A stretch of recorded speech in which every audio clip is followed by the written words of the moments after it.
It all started about a month ago when I decided to build this dummy 13 figure. I'd already had some experience with dummy figures before, so I expected this one to be pretty straightforward. But instead, it turned into a complete disaster. Part of it was my fault. I mixed up a couple of parts during the build. But even without that mistake, it clearly needed a lot of sanding and cleanup. After 2 videos documenting the struggle, I decided to bring the story to a proper conclusion. To transform this flawed dummy into Iron Spider-Man. Something like this. This is the image I'll be using as inspiration. Let's quickly take a look at what's waiting for us in this video. I decided to use only easily accessible materials. Ideally, you should always sand the plastic to create a rough surface, then apply primer, and only after that, start painting. But I wanted to experiment and see what would happen if I skipped the proper process. So I tested everything I had on hand. Permanent acrylic and oil-based markers, nail polish. Unfortunately, this particular plastic turned out to be a nightmare. Almost nothing sticks to it properly. On Lego plastic, for example, the results were noticeably better. But here, most of the paint just rubs off with minimal effort. However, I did manage to find a couple of options that worked, at least to some extent. Oil-based markers turned out to be surprisingly reliable. They stick well and hold up much better than most of the other materials I tested. This one performed especially well. Wood, metal, glass, plastic. And funnily enough, an eyeliner pen I borrowed from my girlfriend also did the job. Let's take a quick look at the figure. The first thing I did was replace the shoulders with these smaller, more elegant ones. They just suit Spider-Man much better. Then I quickly swapped this side plate for a blue one. It felt more accurate and closer to the classic Spider-Man look. Let's start with the head. I wanted it to look more like the classic Spider-Man, round and smooth. So I took a file and carefully shaped it into a more oval form. Besides, paint sticks much better to a rough surface, and with the head, it's especially important to get the paint job right. It's not as critical for the arms. The head is what really needs to look good. Here, I decided to cut off the small horns on the dummy head to make it look more like a normal human head. After that, I sanded it and filed it to smooth out the shape. This is what we ended up with so far, but there was still a lot more sanding to do. By the way, a new package just arrived. A bunch of dummy figures in different quality levels. Some of you in the comments said you bought the same dummy and yours was good quality while mine was bad. And you were right, they really can be very different, even if they look exactly the same on the product page. Anyway, back to the head. I kept filing and sanding and filing. It's a long and kind of tiring process. I also tried using a sanding wheel attachment, but it doesn't work very well on this type of plastic. A fine sanding sponge or regular sandpaper actually works much better. Next, I took a marker that's easy to erase. This wasn't the final version yet. I still plan to sand more, but I wanted to sketch where the eyes would go. Then I added the first layer with a marker. We'll improve it later. For now, it's just a base layer. If I don't like something, I can easily sand it off or erase it and try again. After that, I outlined the Spider-Man eyes using eyeliner. But I wasn't really happy with the result. They looked a little crooked. Still, I decided to color the head red with a marker to see how the glossy finish would look. Right away, small rough spots became visible. The shiny surface made every tiny bump stand out. So in the end, I decided to sand the head again and draw the eyes from scratch. I came up with a little trick to draw thinner lines. I carefully sharpened the tip of the marker. That helped me make the eyes much cleaner. Now it looks much more like Spider-Man. It's still not perfect, but it's a big improvement. On such a small, curved surface, it's actually quite difficult to make the eyes symmetrical. I worked in multiple layers, letting them dry in between. While the eyes were drying, I worked on other parts. I bought a separate Faber-Castell permanent marker. It goes on plastic really well and doesn't rub off too easily. In the end, I'm going to seal the whole figure with nail polish, so everything should hold even better. On a spare piece, I show the difference. How the marker sticks to clean plastic compared to plastic that was already coated with an oil-based marker. With this thin red marker, I'll draw the web lines on the head. A useful trick for drawing straight, thin lines. Instead of moving your hand with the marker, fix the part in place. I used modeling clay, and rotate the piece itself. Here's how the head turned out. It actually looks pretty good. Next, let's quickly paint the tentacles. I used acrylic paint, placing cardboard underneath so I wouldn't stain everything around me, and quickly painted them gold. This paint doesn't stick perfectly to this plastic either, but since we're not painting super fine details, it should be okay. And after nail polish, it should hold even better. I actually like the slightly aged effect that appeared when I painted the gold over the black plastic. I think it looks interesting. After the tentacles dried, I assembled them and added a second coat of paint. The next day, everything looked pretty good. You can still scratch the paint off with your fingernail if you try, but once we seal it with nail polish, it should become much stronger and more durable. So here are the tentacles. Now let's move on to painting the dummy itself. I decided to take it apart so I wouldn't accidentally paint the wrong pieces. I quickly disassembled everything and got started. I didn't sand the whole body, even though that would definitely help the paint stick better. I only sanded the head properly. For the rest of the body, I just cleaned and degreased the surface, then started drawing with markers. I started drawing the spider emblem on the chest using thin blue and gold markers, and then continued the design onto the stomach, but I didn't really like the blue color. It was too dark. So I went over it again with a lighter blue oil-based marker. We'll clean it up later to make it look more polished. Right now, I'm just putting down the first layer and letting it dry. You can't get a perfect result in just one layer.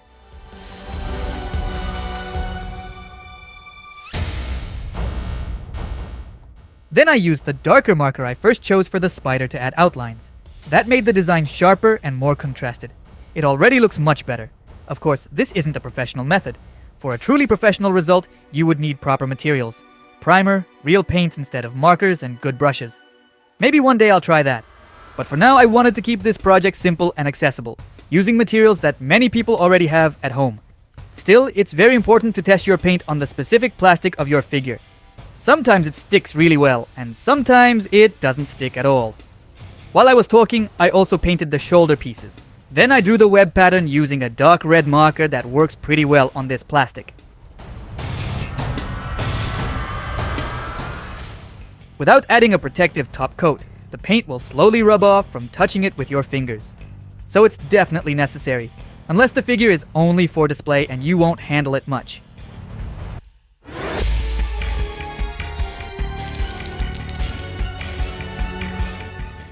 Next, I added another layer of gold. You really need multiple layers with the main colors. Unfortunately, it's very careful work. I painted most surfaces at least 3 times, and in some areas 4 layers were necessary, otherwise it would look messy. While painting, I realized it was a mistake to skip sanding the body. At the very least, I should have used a nail file. Sometimes the paint applied with difficulty, and when paint struggles to go on, it's more likely to come off later.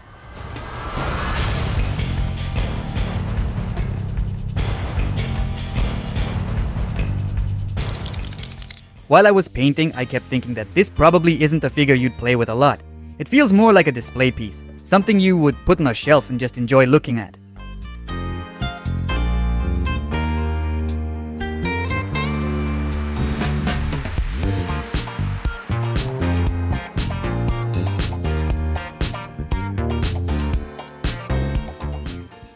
I really like how the gold looks when I outline it with this dark blue marker. It's not 100% accurate to the original design, but I think it looks much more stylish and bold. What do you think? Let me know in the comments.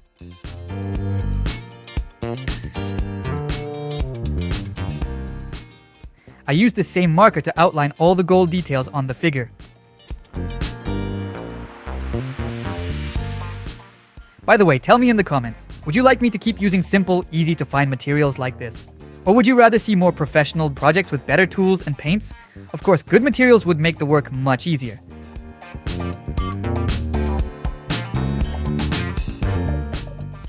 A day later, everything was fully dry, and I assembled the dummy like usual.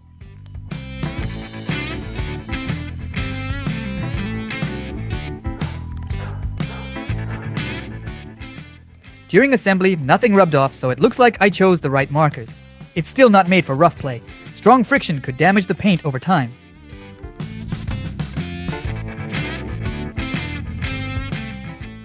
To finish it off, I sped things up and added web lines to the legs, arms, and back.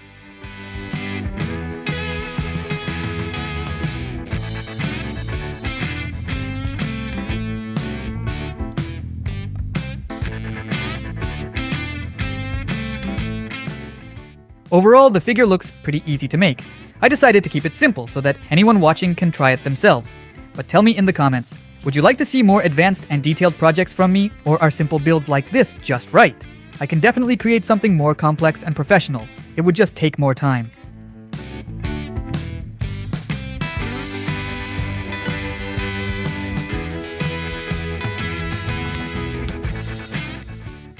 Next, I talked about covering everything with nail polish. But before that, I went over a few areas again. Some spots got slightly worn during assembly. Then I used regular clear nail polish. Honestly, it was a bit risky. Always test it first. Nail polish has strong chemicals that can smear your whole design if you're not careful. You have to work quickly and use light strokes so you don't smudge the paint. Of course, it's much better to use a proper clear coat made for this kind of project. I just didn't have one, and I needed something to protect the figure. Like I said before, professional tools are always better than improvised ones. But even simple, easy-to-find materials can still get the job done. It's not perfect, and it's definitely not professional, but it works. Another day passed, everything dried, and I assembled our Spider-Man and attached the tentacles. In a few spots, the marker slightly ran. You can see it on the shoulders. I could fix it again, or I can just leave it as it is. After all, DIY is never perfect. That's part of the process. Overall, you can play with this figure, just not too roughly or for too long. Over time, the paint will start to wear off, but it looks really cool and interesting. The dummy body is quite muscular and bulky, which isn't exactly the sleek Spider-Man look. The Miles Morales figure we built earlier looks much more elegant. It's slimmer, and because of that, the articulation feels amazing. By the way, if you haven't seen that video yet, go check it out. It's a really fun build. Let me know in the comments if you'd like me to transform more dummy figures into new characters. Share your ideas. I'll see what I can do. I also mentioned that I want to make a video comparing dummy figures of different quality levels. They really vary a lot. I've already received several new packages with different textures and print quality, and I'd love to compare them all. Tell me if that sounds interesting to you. And now take a look at the poses I managed to create with our Iron Spider-Man.